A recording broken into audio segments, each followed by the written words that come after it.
I have to say congratulations. I read Demon Copperhead. I didn't read it. I just gobbled it up.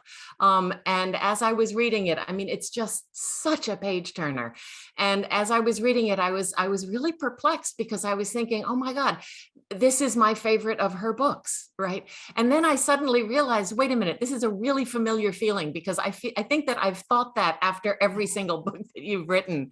Anyway, this is my recent favorite of your books. So just congratulations. Yeah. Well, thank you. And of course, I love to hear that because as writers, as you know, we always want our best book to be our next book. You know, and it's a little bit discouraging when to hear, oh, my favorite was Poisonwood Bible, and I wrote that 20 years ago, 23 years ago or something. And I mean, thank you, and I'm glad, and like catch up. I think that I'm a better writer now than I was. I know.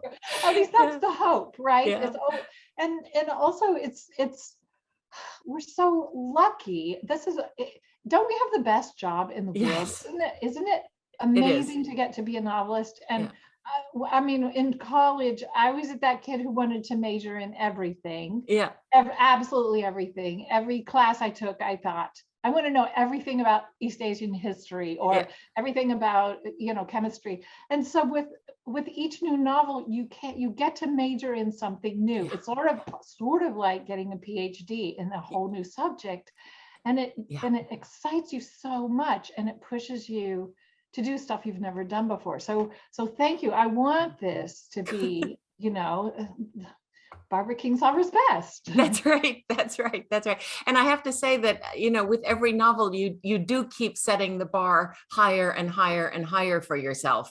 So this is something that, I would, if I were in your shoes right now, I would feel very daunted, but I really admire the way that you have done exactly what you've done over the course of your career, that you've never repeated yourself. You've always moved onto something new in some brand new area.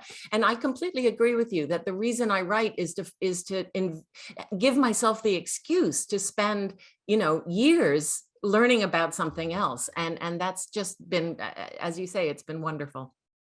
And also to push yourself into new techniques, new challenges, to write from perspectives that are really difficult for you, or to set up some kind of internal challenge within the novel that that you've never done before, ideally that nobody has ever done before. And I feel like, of course I was daunted at the beginning.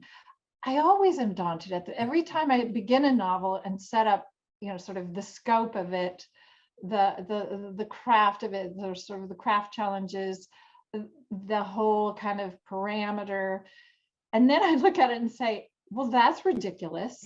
Nobody could do that. But that's where you want to be as a writer, flying by the seat of your pants. Like you just jump out of the airplane and hope the parachute will open. And the good thing is, in our case, if the parachute doesn't open, we won't die. That's right. Because if we write a horrible novel, it will not leave this room. Nobody will ever know. Nobody will read it. But the best thing is, it doesn't have to be perfect. It's not perfect in the beginning. You just begin. I always have to give myself permission to write a lousy first draft, because of that feeling like, you can be paralyzed by feeling this is going to be terrible. This is the one that's really, really going to be horrible. You just give yourself permission to do it anyway. Just write the horrible first draft. Somewhere along the line, you hit your stride, you find your voice, you get to the end, and then you get to write it all over again and again and again and again, and it doesn't leave this room until it's not horrible. So that's the fun of the process.